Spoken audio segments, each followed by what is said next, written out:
Escrito representativo de la cultura frente populista, en el que la CNT de Castellón secunda la decisión del Ayuntamiento de derribar la iglesia de Santa María, monumento nacional. Salud. Camaradas, el presente solo sirve para comunicaros que este comité, interpretando el sentir de todos sus representados y enterados de lo que ocurre con el derribo de la iglesia de Santa María y saliendo al paso de la contrarrevolución que se está gestando en la retaguardia, se adhiere incondicionalmente a la solicitud adoptada por ese Consejo Municipal hasta hoy y en lo sucesivo se acuerda ratificarse en la misma posición, siendo que ese es el criterio de esta organización sindical, pues no solo nos ratificamos con ese derribo, sino con todos aquellos locales que son la genuina representación de la ignorancia, del crimen y de la prostitución de la humanidad. Somos partidarios de la libertad de todos los cultos, pero de todos aquellos que tienen por norma respetar a los demás. Pero las órdenes religiosas que más pronto se les podría llamar hordas salvajes, que nunca han respetado a nadie, apreciamos que no son dignas de ser respetadas.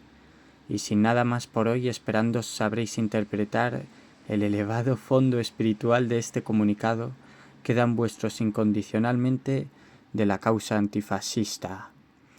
Castellón, a 25 de mayo de 1937, por la Federacino Local Secretario.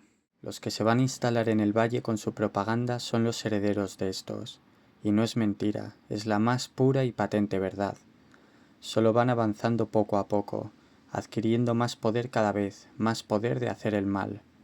La historia, en términos generales y en muchos particulares, solo se repite, nada nuevo hay bajo el sol como reza la Escritura, pues los católicos, con una vileza nunca antes vista, historiadores hablan de ello, odiados hasta el último límite y asesinados en consecuencia hace ya casi 100 años, estamos viendo cómo hoy en día, poco a poco, muchos de los pastores de cada grey de España, obispos, van cediendo ante estos herederos del mal, y también ante el Islam. España está ampliamente vendida, España en su esencia católica, inseparable. En el pasado ya se ha intentado erradicar la fe y la catolicidad a España, es decir, se ha intentado erradicar a España misma, pero aquí seguimos unos cuantos, y me incluyo porque me considero, con toda seguridad y confianza, heredero de don Pelayo, de Isabel la Católica y de Blas de Lezo, entre muchos otros, todos ellos fieles a Dios hasta la muerte, haciéndola perdurar.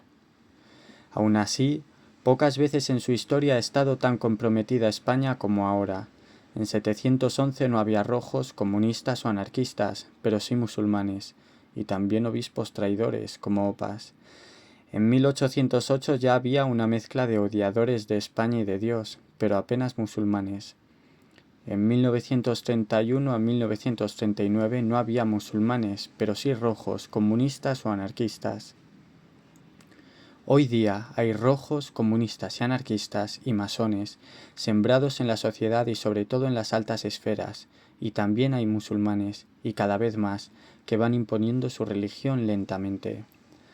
Tanto es así que España está hoy amenazada de raíz, amenazada desde dentro como nunca antes. El árbol de España se tambalea, está flojo, enfermizo, profundamente aquejado, y somos verdaderamente solo unos pocos los que aún lo mantenemos con vida. No cabe la resignificación, es decir, cambio de paradigma, de culto a Dios a culto al diablo, de culto a Dios a culto y enaltecimiento de los incuestionablemente enemigos de Dios.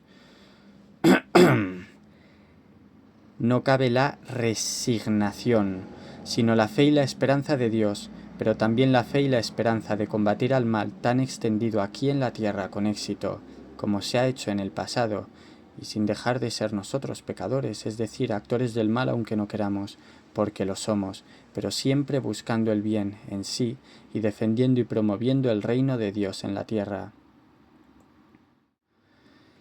Y mientras el mundo se cae y todo esto tiene lugar y avanza, la gente bebiendo cerveza, ignorante de la realidad.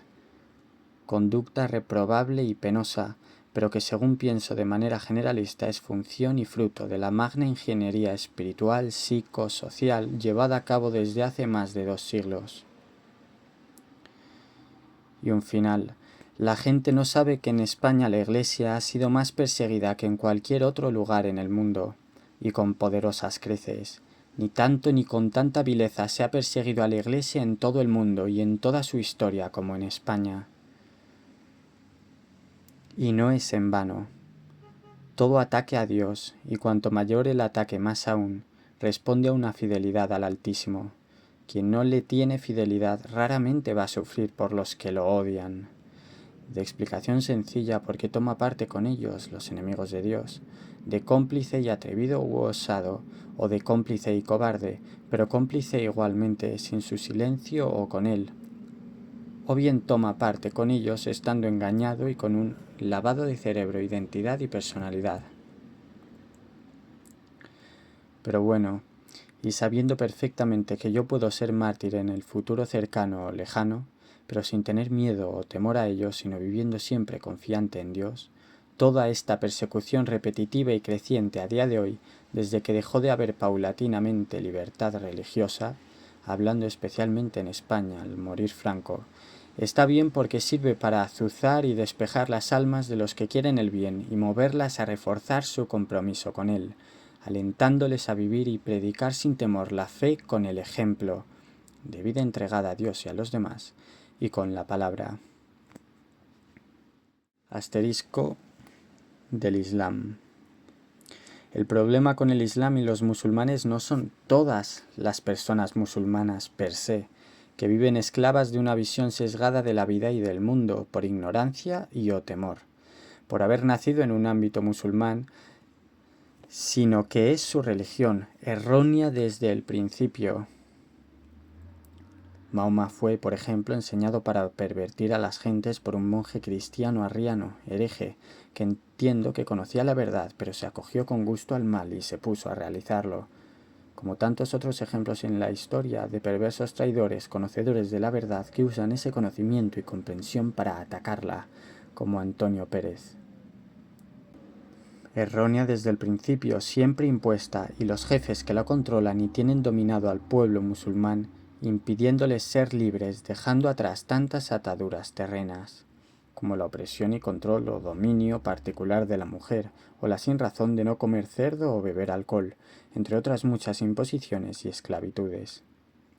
El problema, teniendo un conocimiento limitado pero suficiente, según lo concibo en base a numerosas razones antropológicas, ético-morales, religiosas y a realidades históricas y actuales, patentes o evidentes, es el propio Islam y los jefes encargados de imponer el Islam y controlar a los musulmanes bajo su dominio.